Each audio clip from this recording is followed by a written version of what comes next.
Hello and welcome back to English Today.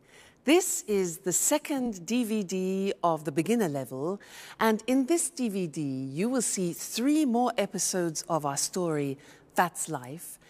And then in our special TV programs there will be a debate about low-cost airlines and an interview with a sports expert about football training. Then, in the grammar section, we will study the simple present, frequency adverbs, some and any, there is, there are, and also making suggestions. Now remember, if you have problems understanding anything, use the subtitles. Okay, so enjoy studying and have fun.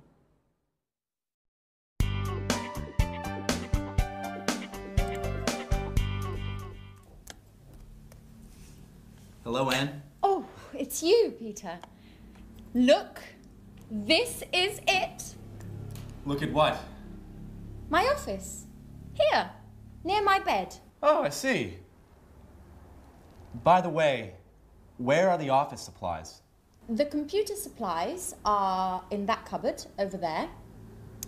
The folders, pencils, pens, etc. are here in this cupboard. And I also have 2 chairs. Oh, good. Are these for everyone? No, they are not. Don't touch anything, please. Okay, so you say you have all of the office supplies. No, not really. There isn't a fax machine. There aren't all the programs I need on my computer. And I guess you have an answering machine. Is it useful? I don't need an answering machine. I answer the telephone myself. Okay, you're right. This office is nice. And if you need a fax machine, I have one in my apartment. Oh, thank you. Wait a minute. Something is missing. Where's the coffee machine? All offices have a coffee machine. I'm afraid there isn't one here. There's a staff kitchen on the other side of the house. In the kitchen. We can have some coffee there. Good idea.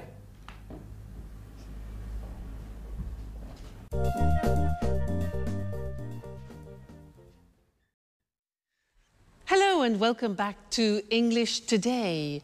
How are you? Now, in that last episode of That's Life, did you notice that Anne described her office? And the most important thing for Peter was what? The coffee machine. Strange. Now, I want to look at the language that Anne used. She used there is a and there are some. Let me explain that to you. Now, if you have a single object, for example, like a glass, then we say there is a glass on the table, or there is a hat on the table, or there is a computer on the table. Okay? Now that changes when we have more than one object. Like these pens, for example. We say there are some pens on the table. Okay? There are some pens on the table. And therefore, in this example here, books, there are some books on the table. There are some CDs on the table. So you see how it changes. Now, let's go and look at that on the screen. You can see it written. So we said, with singular objects, we say there is. The examples are, there's a computer in Anne's office. There isn't a fax machine. That's the negative. There isn't a fax machine. There's a table in the studio, and there isn't a coffee machine, which Peter can't believe. Now look at the plural form. We say there are some office supplies in the office, and there are some pens and pencils, okay? And we also use that for the exact number of plural objects. So, for example, there are 2 chairs in Anne's office, and there are 4 pictures, for example, in her studio. All right, so that's an introduction to there is and there are some. Now, in the next lesson, we're going to look at the difference between some and any, which is very important. So listen out for that in the next episode and then come back here and we'll work on it. All right, see you later. Bye. Do you want milk with your coffee? There's a bottle in the back of the fridge. I prefer it without milk, but with some sugar. Oh, I'm afraid there isn't any sugar. Well, that's okay. Black coffee is good too. Do you have any of those great cookies? Oh, yes. There are some cookies over here.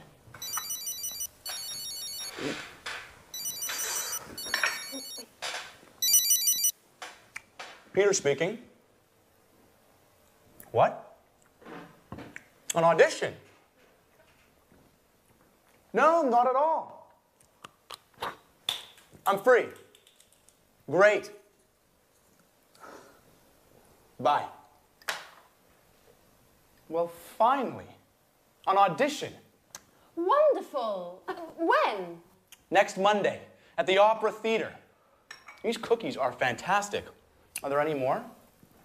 There are some more in the box. Thank you. Bye, Anne. Time for music.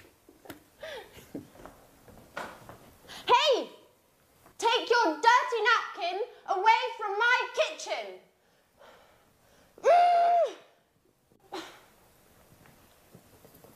It's nice to have you as my new office neighbour.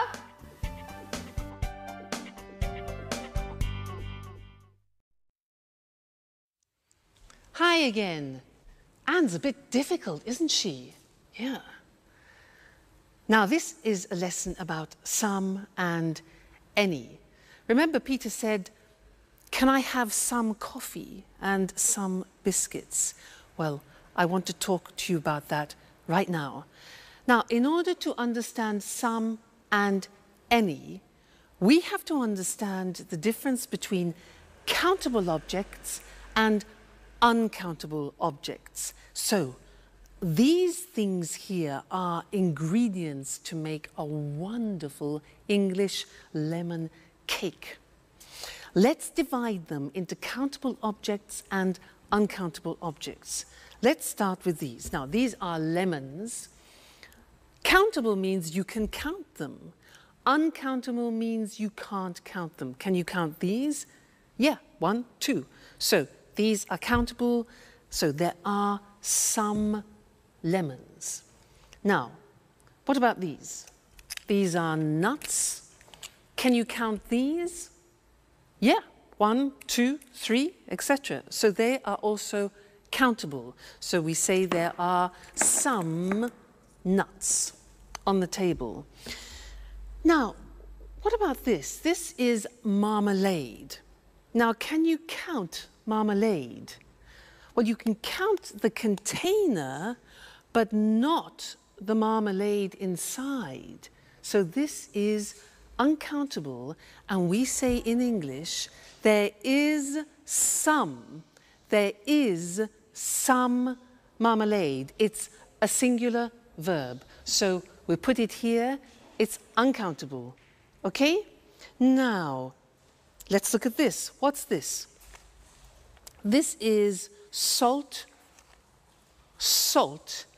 Now, is this countable or uncountable for you? Countable or uncountable? Well, it is very difficult to count all the little bits of salt. So this is uncountable. We put it here, all right? Now, next thing, these two, eggs. Countable, uncountable, 1, 2, countable. There are some eggs. This here is spices. Spices. Now, these you can count. So we say there are some spices. What about this? Milk. You can count the bottle, but can you count the liquid? No. So all liquids are uncountable, and we say there is some milk. There is some milk. So singular verb. Put that there. Now, what have we got here? Butter, butter. Can we count that? Well, we can count a packet, yes, but the butter inside? Exactly, no, we can't count butter. So there is some butter, we put it here. Good. Now, what else have we got? Flour. You know, flour we use to make pizza, to make cakes. Is that countable? Exactly, it's not countable. It's like salt, like sugar, like coffee. So we put this here, uncountable. And the last thing, this. What's this? Water. Is water countable? No, it's not. So water goes with the uncountable. There is some water. It's quite difficult, hey? Let's look at the screen to see that written, all right? And we will do a general summary. So we said countable objects in the plural. In the positive form, we say there are some lemons on the table. There are some CDs on the table. There are some eggs on the table. So that's countable. Now the negative is there aren't any, we use any, there aren't any cigarettes on the table. There aren't any biscuits, important, any for the negative. There aren't any magazines, for example, all right? Now, questions. Here again, we use the word any. We use any in the negative and any in the questions. So, are there any glasses on the table? Are there any books on the table? Are there any pens? All right, so some in the positive, any in the negative, and the question form. Good. Now, let's move on to uncountable objects. These ones here. The examples are, there is, singular verb, some sugar on the table. There is some flour on the table. There is some water on the table. Okay? Negative, again, we use any. We say there isn't any bread on the table. There isn't any wine, a liquid, on the table. There isn't any chocolate on the table, all right? Questions, again, with the singular verb and any. Is there any money on the table? Is there any pasta? Unfortunately not. And is there any beer? Okay? Now, I want to add one more thing to this lesson, and it's the words this, that, these, those. Let me explain. With one object, you say this CD when it's close to you, this CD. But when it's distant from you, far away, you say that CD, this, that. All right? We hear this very often. Let me take two, plural. Now we say these CDs. When they're far from you, we say those CDs. Okay? So these, those, one, this, that. Let's see that on the screen. So this book, plural, these books when they're close to you, and that chair, for example, and those chairs when they're distant from you. That's a big lesson, hey? There's a lot to remember. So we have some and any, countable and uncountable, this, that, these, those. Whew! You have a lot to do at home to study there. Anyway, no problem, because you're great students. So we'll meet again in the studio very soon for some more English. Take care. Bye for now.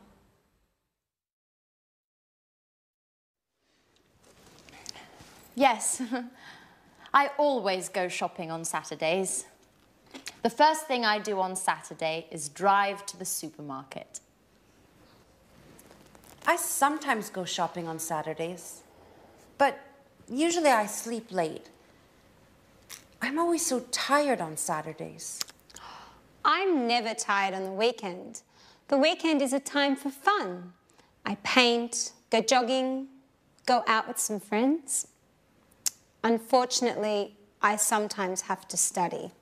Oh, I sometimes do a little work at the weekend. When I'm free, I like going swimming, going to exhibitions, or to concerts, if I have enough money. Oh, and every Sunday, I clean up the entire flat. And in the evening, I watch TV. Oh, I never watch TV. It's boring. Peter and I like going to the cinema at the weekend. Yes, it's important not to watch too much TV. An hour a day or so, that's enough. Come on, guys. You talk like my grandfather. Work, TV, housework on the weekends. Life is more. I want you to take me to places where young people have fun. Great. Get ready, Grandpa.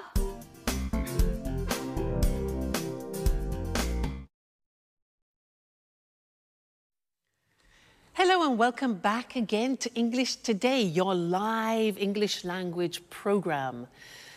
Now, did you notice how Anne said that she loves going to concerts and exhibitions, but she doesn't have enough money?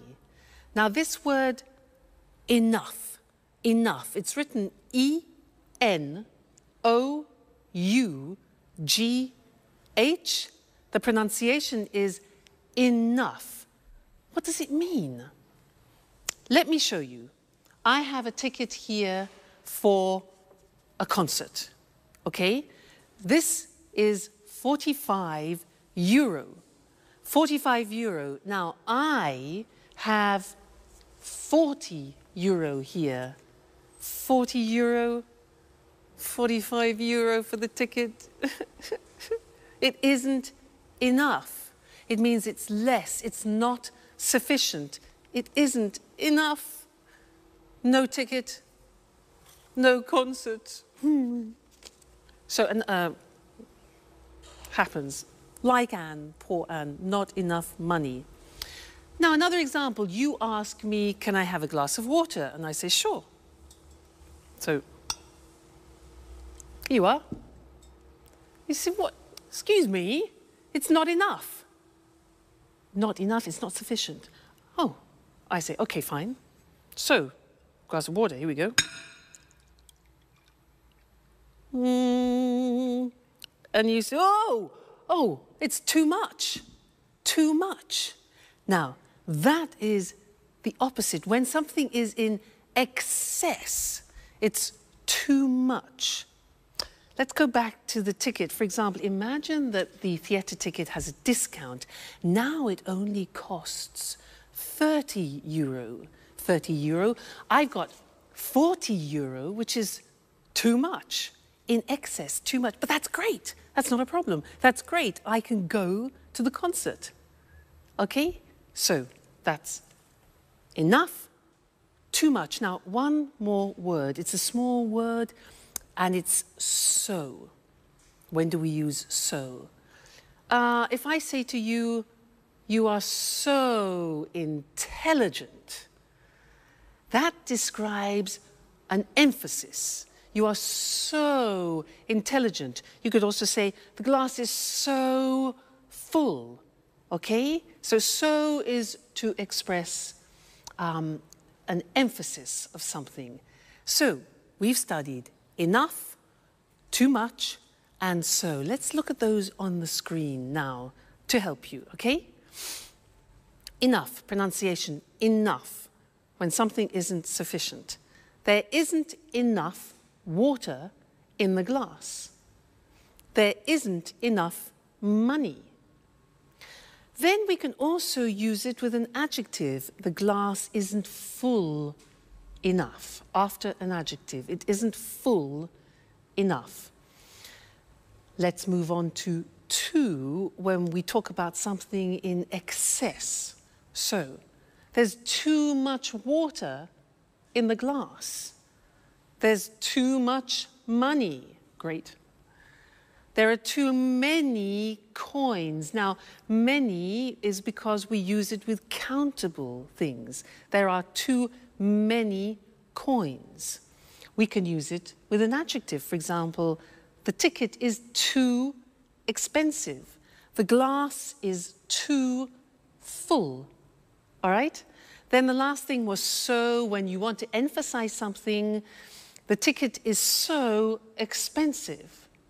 The glass is so full, or you are so intelligent. Fantastic. So that's the end of this lesson. Remember, enough, too much or too many, and so. That's it for now, and I'm going to see you again extremely soon. Take care. Bye.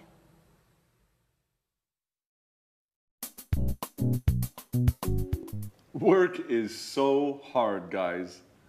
I wake up at 6:30 every day, have breakfast, and take the train to work. Every day. I know. I get up at 7, but I have a friend at work who usually gets up at 6. Why? That's too early. It takes him an hour to drive to work. Wow, that's a long drive. Yes. But he lives in the country. I think he's lucky. Every weekend he can go for walks in the woods, not in traffic jams. I guess that's pretty nice. He lives in the countryside, but works in the city. A pretty nice combination. What about you, Sharon? What time do you wake up? I usually get up at about 9 o'clock, but I live in the city. It's easy to get to work. Yes, but you get home very late.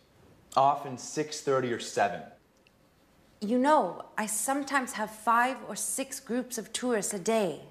You work too much, my dear. And you sing too much, Peter.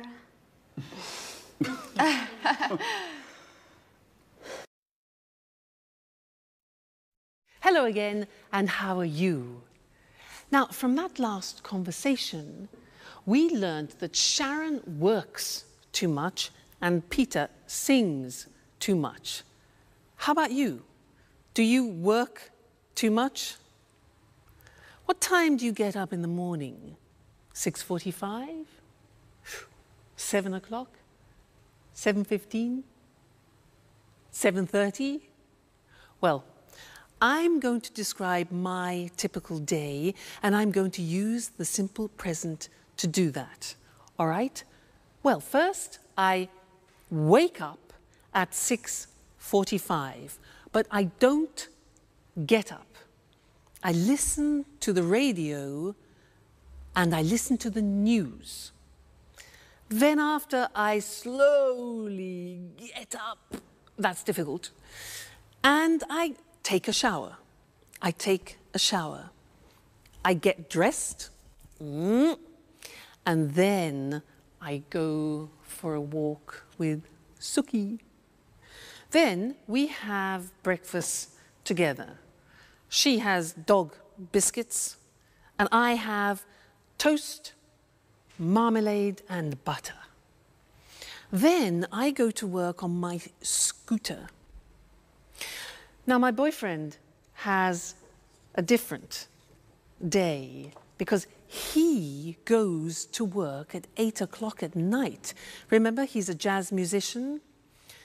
Now, did you notice I said he goes to work? That's because with the third person we add an S, goes. He goes to work at 8 o'clock and he comes home at 3 o'clock in the morning because he plays jazz concerts. Then he goes to bed and he gets up at lunchtime at 1 o'clock. So we meet at dinner, which is you know, we don't have much time together, but that's life. Now that was the simple present tense, and now we're going to see that on the screen. Very, very important, this grammatical form. So, I work, you work, he, she, it works, she works, it works, we work, you work, they work. Now, very often you forget to put the S on the third person, so I have another teaching assistant who will help you to remember, Mr. Snakes. He is here to help you remember to put the S on the third person. So listen, I work at home, you work every day, he works at night, she works in an office, it works all week, we work together, you work full-time, they work at weekends. So remember, it's not difficult, the simple present in English. I work, you work, he works, she works, it works. Don't forget, Mr. Snake, don't forget the S, the third person. All right? Good. Now, listen to the next episode and try and pick out words like often, sometimes, occasionally, because we're going to study those next. All right? Go and have some fun. Bye. Alice, I bet you don't wake up at 6 o'clock every day. Tell us something about your typical day at university. Well, I sometimes have classes in the morning, but I usually have classes in the afternoon. On Mondays, I always attend lectures in the morning. And where do you study? I usually study in the library, but I sometimes study at home too, when I don't have classes in the morning. My friend David also studies at your university. Do you remember him? David Leary? Yes, I occasionally see him in the library and sometimes in the park. In the park? Doing what? He likes studying there. He takes his books, finds a nice park bench and reads there. Not a bad idea. You can study and enjoy nature at the same time. Yes, I like the park too. Unfortunately, I often need books that are in the library. And what about lunch? Do you usually make sandwiches and take them with you? Oh no, I hate cooking. I usually have lunch in the cafeteria with friends. Oh, I do just the opposite. I usually cook lunch at home. I seldom have a quick lunch at coffee shops. Okay, guys, stop with this boring talk. What about fun? Do any of you do anything besides working and studying? It's Friday, remember? You're right, Jack. I'm so happy it's Friday. Me too. It's weekend time. Time for shopping.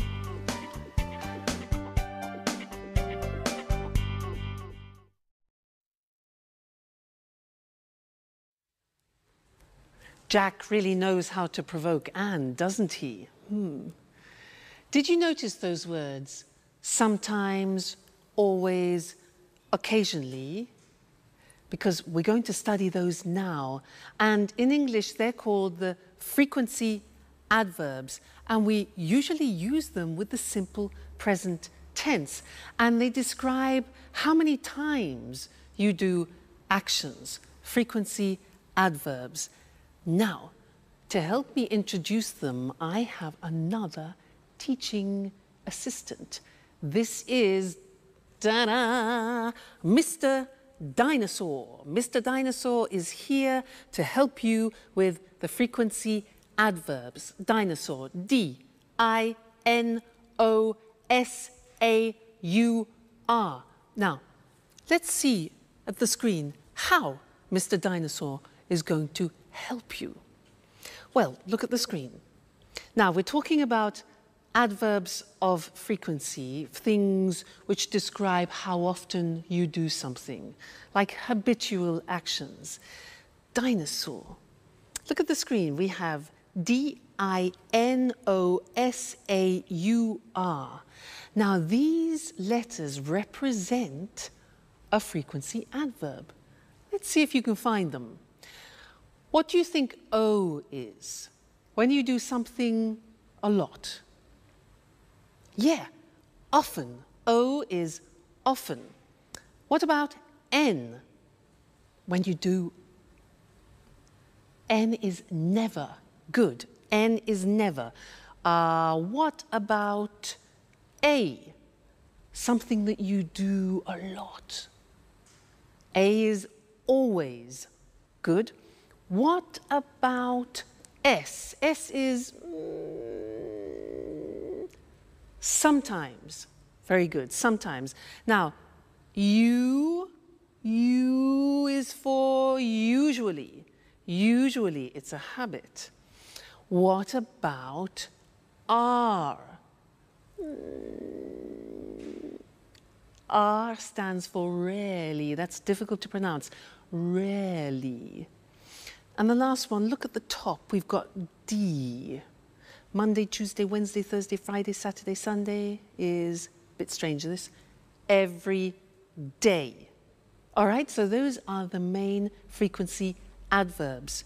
Every day, never, often, sometimes, always, usually, rarely. You notice sometimes is also the same as occasionally, and rarely, another way to say rarely is seldom.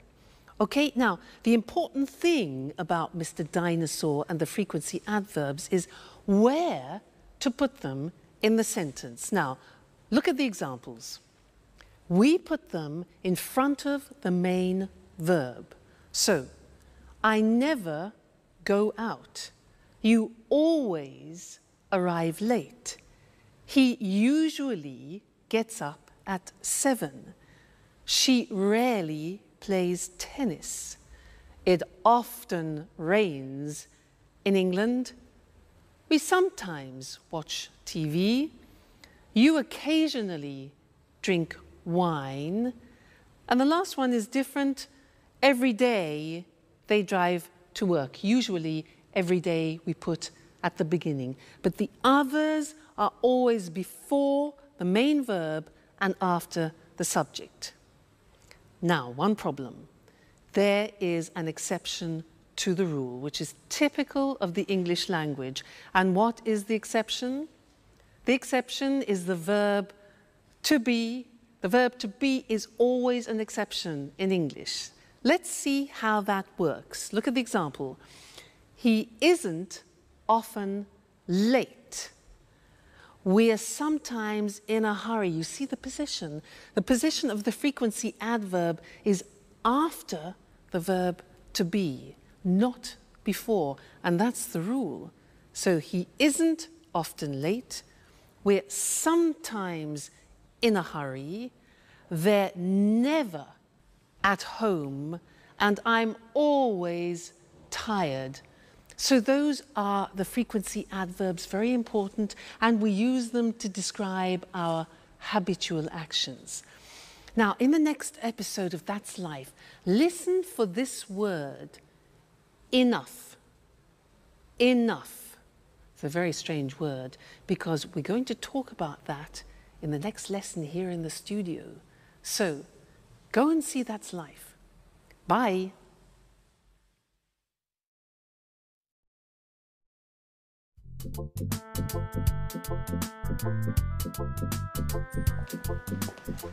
May I ask you a question, Alice? Sure, ask any question you like. I'm an open book. Do you have a boyfriend? Well, I go out with some boys, but that's nothing serious. According to my birth chart, I need some Taurians. But that's not easy now that Saturn is in Leo. I see. Anyway, I think you have a strange relationship with boys. Oh, no. I like boys very much. They're great at carrying packages. You're exceptional. Thanks, Jack. But now, stop talking about me. Let's talk about you. What do you think of me? No, really. I'm curious. What do you do at work? Oh, nothing special. You know Speedmaster, the sporting goods factory. Yeah, sure. They produce wonderful running shoes. What department do you work in? I'm a sales manager. Last month they gave me a promotion, and now I am responsible for Southern Europe. That's why I moved here. Wow, that's really interesting. You must be very good at work. What exactly do you do? Oh, basically I look for new clients and keep them informed about new product lines and take care of their requests. What kind of requests do they have? Oh, they often ask questions about new models and prices. What do you do if they want a discount? Well, basically, I don't get mad. I listen to them and then I tell them no. Well, seriously speaking, it depends. Each client is different. If they're important, I try to make an agreement with them. Hi, Anne. Hi, Sharon. Where's Peter? Oh, Peter's preparing his audition. Well, tell Peter I wish him good luck. Do you really care?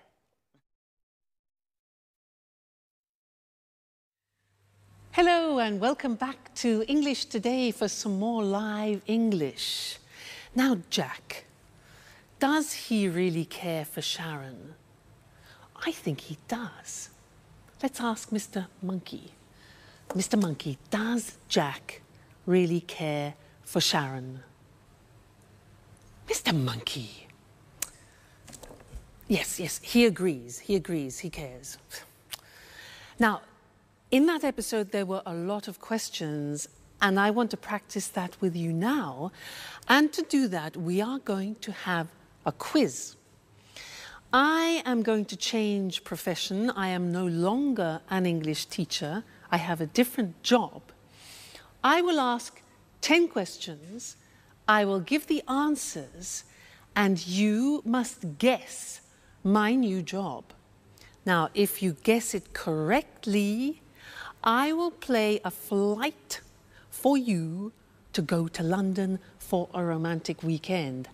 How about that? Flight to London? So 10 questions. Listen carefully. Number 1. Do I work in an office? No, I don't. Number 2. Do I work outside? Well, yes, actually, I do sometimes work outside. Next, do I have special qualifications? Oh, yes, I have special qualifications for my job. Okay, next one. Do I work at weekends? Yes, I do, actually. Most weekends I work. So, I don't work in an office.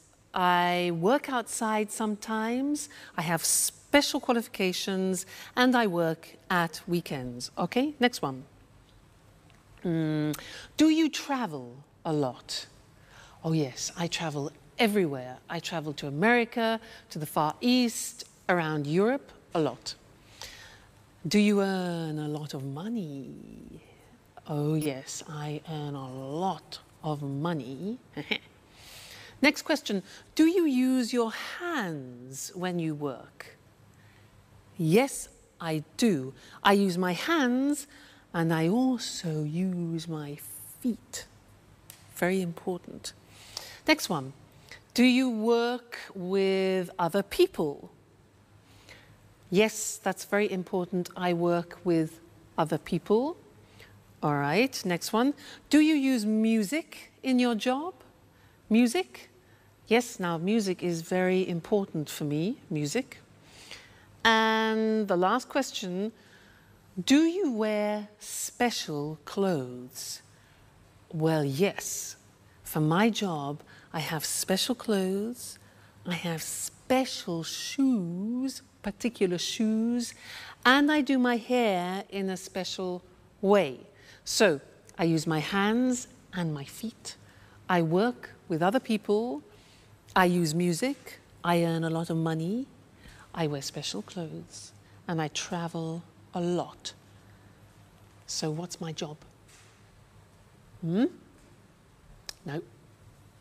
Nope. Nope. It's difficult. Shall I tell you? I'm a prima ballerina. I won, you lost. No London, no flight to London. Next time, there'll be another quiz. All right, good. So let's look at the grammar that we've just used for asking questions, okay? Now, we have the question form with the question word like when, the auxiliary, do, I, the subject, and then arrive, which is the verb. So, when do I arrive? Okay, that's a typical question in the simple present. Look at the next one. What do you do at work? What do you do? Next one now, this is important, and we need Mr. Snake because it's who does he work with?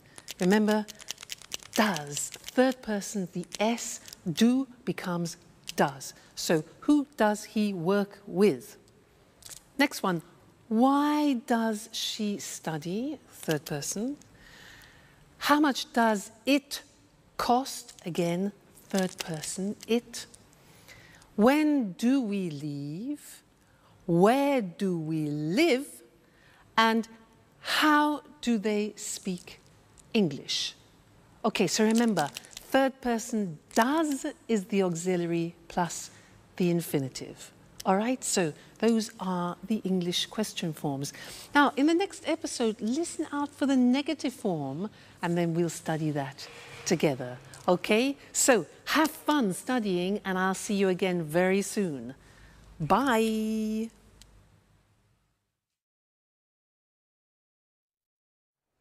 Oh, girls, we're talking about jobs. Tell me about your job, Sharon. What do you do at the moment? That's an interesting question. Really? Why do you say that? Well, you know I have a degree in archaeology, but now I'm doing something quite different. Do you have a part-time job? No, unfortunately, it's a full-time job. I work for a travel agency. Oh, what do you do? I give tours around the city. I bring tourists to monuments and museums and other interesting places. Oh, that's nice. Could I have you as a tour guide for one day? I'm sorry. I only work with groups, usually with Japanese people. Oh, well, I'm a black belt in karate. Very funny, but it's not enough. It's too bad. Anne, stop cleaning for a moment. Sit down and tell me about your job. Okay. I work in a publishing company. Oh, so you work with famous writers? Not exactly. I don't work with the writers. I just read their proofs and correct them before printing. By the way, do you know Paul Taylor? He works with you, right? Yes, but we don't work in the same department. He works in the advertising department. But we are good friends. Every weekend we play tennis together. Play tennis? I'm jealous. Do you play tennis too? Do you want to play with us? Well, just joking. I don't play tennis that well. Only karate.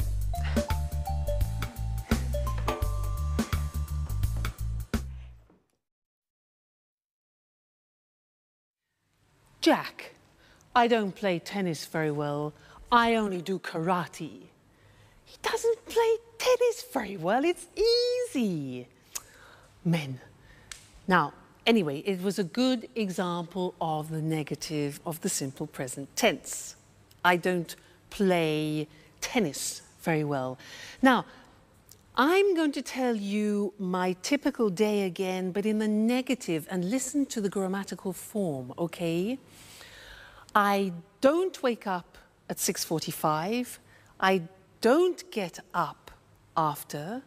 I don't listen to the radio. Now, don't is do not abbreviated, okay? I don't take a shower. I don't have breakfast with Suki, and I don't have Coke biscuits. Now think of my boyfriend. Let's go into the third person. My boyfriend doesn't go to work at 8 o'clock at night. He doesn't play the saxophone, he plays the double bass. Now, doesn't is does not contracted. Doesn't, okay? Plus the infinitive. So he doesn't play, let's say, at 1 o'clock in the morning. He doesn't come home at 7 o'clock in the evening. So you see, these are examples of the negative form. And now we need to go and look at the screen because we need to see how that works in comparison to the positive form. All right? Great. Now, look at the examples. I don't teach on Sundays. Do not becomes don't. I don't teach on Sundays. You don't know my parents. Jack doesn't, does not. Jack doesn't play tennis well. Alice doesn't have a boyfriend. The house doesn't belong to Anne. Third person, doesn't. We don't work part-time. You don't know Anne's aunt. And Alice and Sharon don't live together. All right, so now we have studied the positive form, the question form, and the negative form of the present tense. So a whole world opens up for you, okay? Well, you just keep studying and we'll meet again here for another live show very soon. All right, take care. Bye.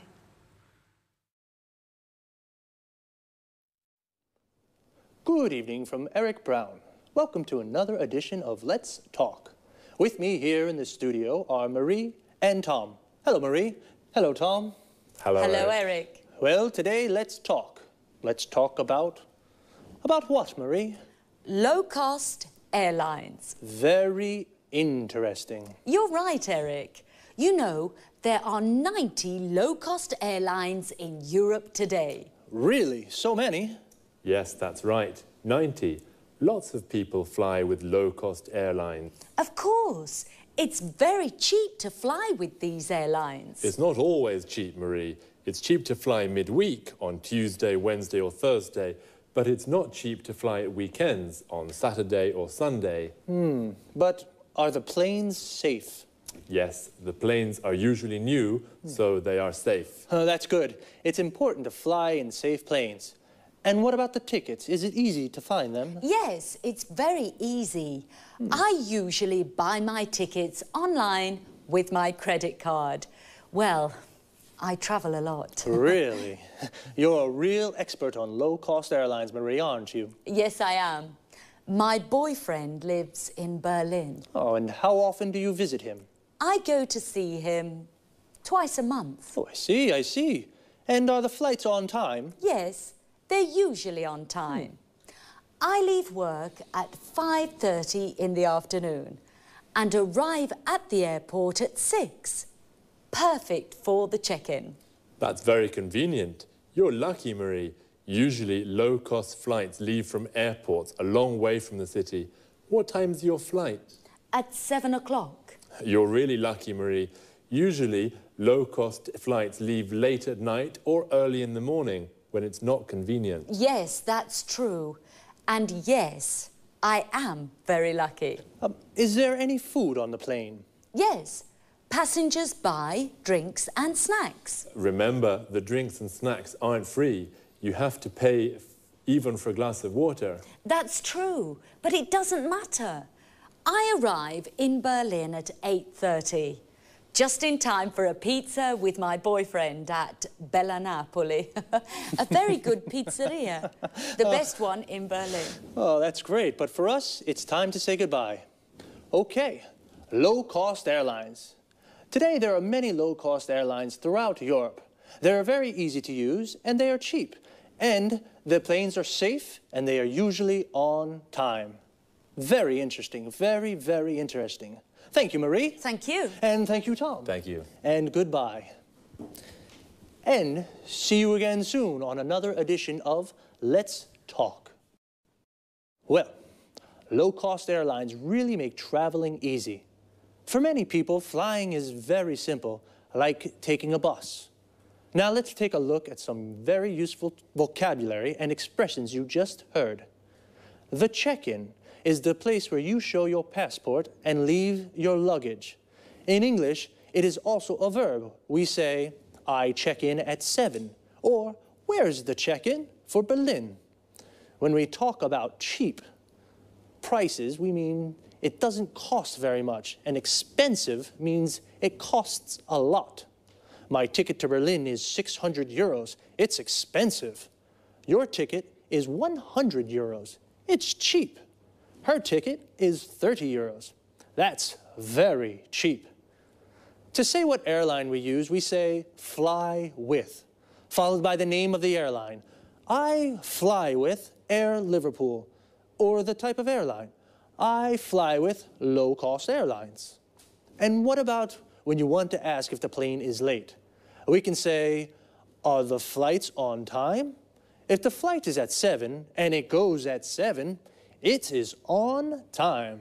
But if the flight is at 7 and it goes at 10, it's late. Marie said, I buy my tickets online. This means she uses the internet to buy her ticket. What other things can you do online? Here are some examples. I reserve hotel rooms online. I don't call the hotel on the phone to reserve a room. I use the internet. I check my bank account online. I use the internet to see how much money I have in my account. I pay my bills online. I use the internet to pay the electricity bill, the water bill, the gas bill. Wow, we can really do a lot of things online. Okay, just 2 more things before we say goodbye. The first is frequency.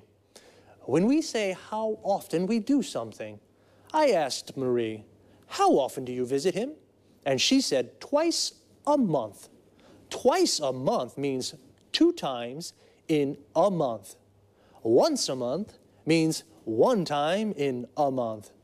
But when we do something more than 2 times, we say 3 times a month, 4 times a month, etc.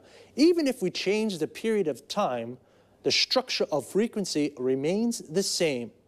For example, we can say once a day, twice a week. But remember, we say 3 times a year, 4 times a week. One last thing. Notice the preposition after arrive. When we arrive in a place like a station, airport, shop, we say, I arrive at the airport at 6.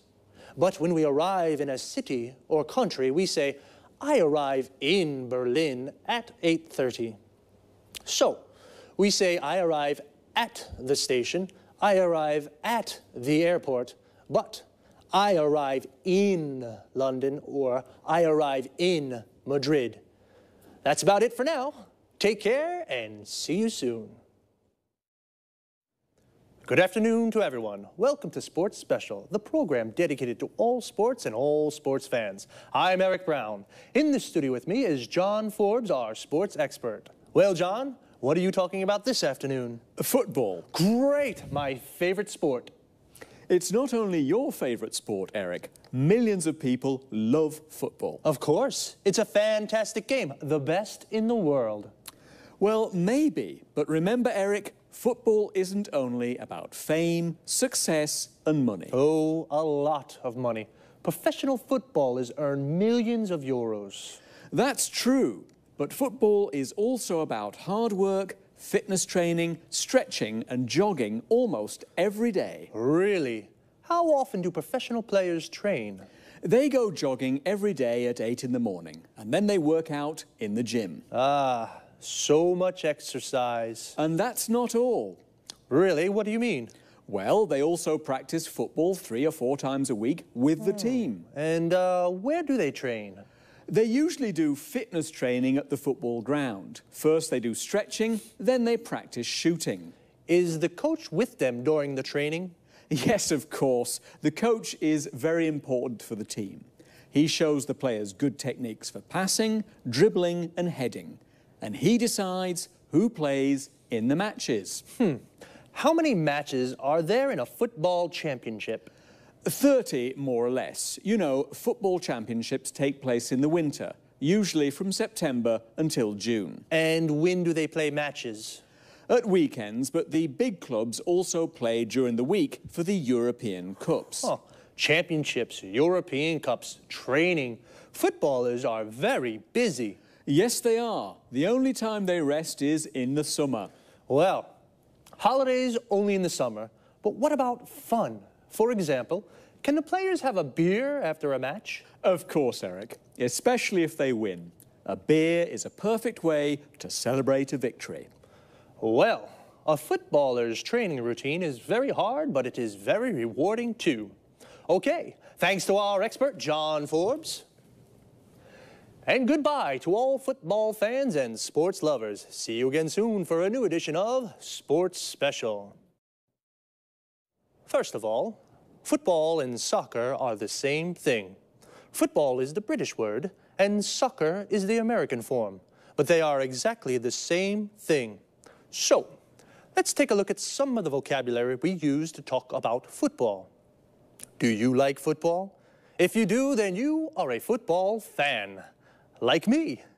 Do you support a team? I support Inter. We say that we support a team when we are a fan of that team. So, what is a team? It's the group of players that play together. For example, Manchester United is a football team.